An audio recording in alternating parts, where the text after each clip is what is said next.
The following story has been brought to you by StoriesToInspire.org. I will end with this story that I think is very, very crazy, very wild, very incredible, and is 100% authentic. This story can be found in the Maggid Speaks, which is written by Rabbi Pesach Kron, which everyone knows. Every story he said is verified. And the Maggid Speaks is not only stories from him, it's not him saying the story. These are stories that Rav Shalom Shadron said over. So this is said by one of the Gedolim, this story. And this story can be found on page 203 in the Maggid Speaks. That way you don't have to trust me.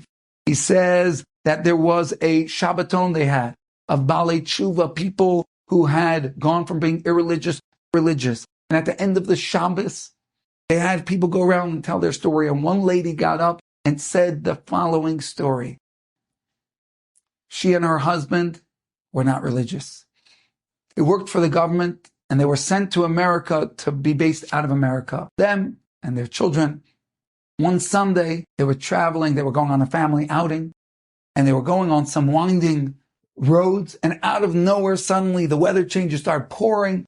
Her husband lost control of the car, and they went careening off a cliff. They smashed down lower on the mountain. And she and her husband, who were not wearing their seatbelts, went flying out of the window. She landed on the ground next to her husband. Her husband did not look okay, and she lost consciousness. She woke up to Ima, Ima, Ima. They were calling her. Her children were locked in the car, belted in, young children. And she woke up to hear them calling. And she got up and she realized the car was perched on a rock on the edge of another cliff. And so she ran to try and get her children out, but she realized very, very dangerous. If she pushes the car, it could fall off this cliff, and that'll be the end of her children. She wanted to reach them through the back door, but the back door was smashed, jammed shut. She opened the front door very gingerly and very carefully, reached out and took two of her children out. But her third child was one row back, and she reached, and she could not reach from her position in the front. She's thinking, what's going to be with my child? I can't save her. She reaches as far as she can, as much as she can. And she says, till today, she doesn't understand what happened. But the next thing she knew, she was holding her child. She pulled all of her children out of the car and once again lost consciousness. Suddenly, she hears her kids saying, Abba, Abba. She opens her eyes. Blearily, she sees there's a man walking towards her. It's not her husband. Her husband is lying next to her, motionless. She fears the worst for him. But there's a man coming towards them. Turns out this fellow had crashed off in the same spot on the road as them, but he was far less injured. And when he got out of his car to go call for help, he saw the family there. So he came to check on them, and then he went to the road and he flagged down help for the whole family. They all got taken to the hospital. Unfortunately, the husband was no longer with them. The mother took a few months before she could leave the hospital, but Baruch Hashem, she recovered. And she recounts at this Shabbaton, after coming out of the hospital, the whole time after this accident, all she kept thinking of, was ringing in her ears, how did I get my child into my arms? It doesn't make sense. I couldn't reach. How? And the only answer was, Hashem. Hashem helped me. It was a miracle. God saved my child.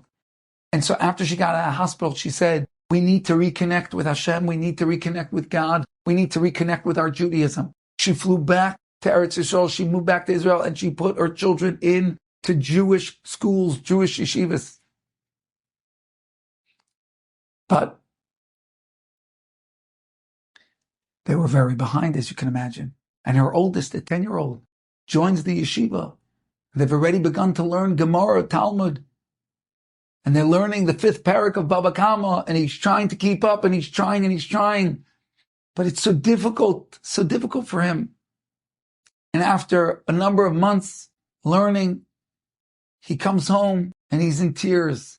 His mother says, Ami, that was his name, Ami, what's the matter? And he says, we have a test tomorrow on the entire 5th parak, 5th chapter of Baba Kama, Tractate Baba Kama. He said, there's no way, I just don't know it well enough. And his mother says, no, don't worry. Your Rebbe knows that we've had a late start, that we're joining late. He understands. You just do your best and don't worry. He's going to grade you as is appropriate for you. You don't have to sweat it. Don't cry about it. But Ami went to bed that night and he was still very, very uncomfortable, that he just did not know the material that he was going to be tested on the next day. In the morning, they wake up and she says, I see Ami comes out of his room and he's got a huge smile on his face. I said, Ami, what's going on? He said, it's all going to be okay, Ima. Everything's going to be okay. Why? He said, because I had an amazing dream last night. She says, what was it? And little Ami tells her, in my dream last night, I was walking with Abba. I was walking with Abba. And I said, Abba, Dad, do you know that we all became religious? And his father said to him, yes, because when you guys became religious, that's when they let me into Olam Haba, into Gan Eden, into paradise. I said, Abba, do you know I'm learning Baba Kama? I'm learning Gemara in yeshiva. And his father said, yes. What you're learning in yeshiva is the same Gemara they're teaching me in paradise. That's what they're learning with me in Gan Eden. And so little Ami says, really? Well, do you know, I have a test on the 5th paragraph of Baba Kama. Could you teach it to me? And Ami says, and Abba said to me, yes. And the whole night, Abba taught me the 5th paragraph of Baba Kama that he was learning in Gan Eden. The whole night we sat there learning Baba Kama. And this lady ends her speech and she says, my Ami got 100 on that test.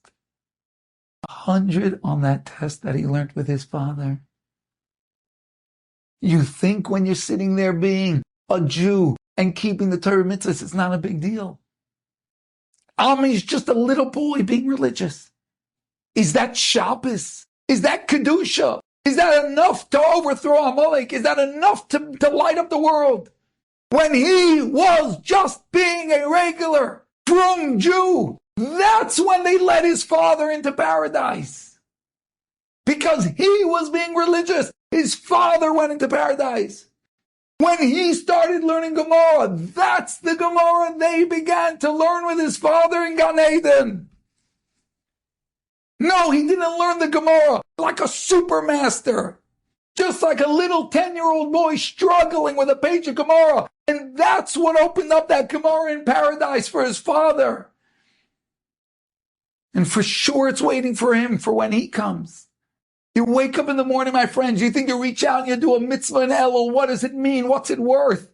You'll be a frum Jew, a religious Jew. You'll keep the Torah. But what are you doing? Is it worth anything? Up in paradise in Gan Eden, they're opening up doors for your grandfather, for your great-grandfather, for everyone who came before you. They're opening up new places in Gan Eden for everyone that's responsible for your existence. Because what? Because you are keeping the Torah today. Because you are taking out a sefer and learning a little today. Because you are doing a mitzvah today. Enjoyed this story? Come again. Bring a friend. StoriesToInspire.org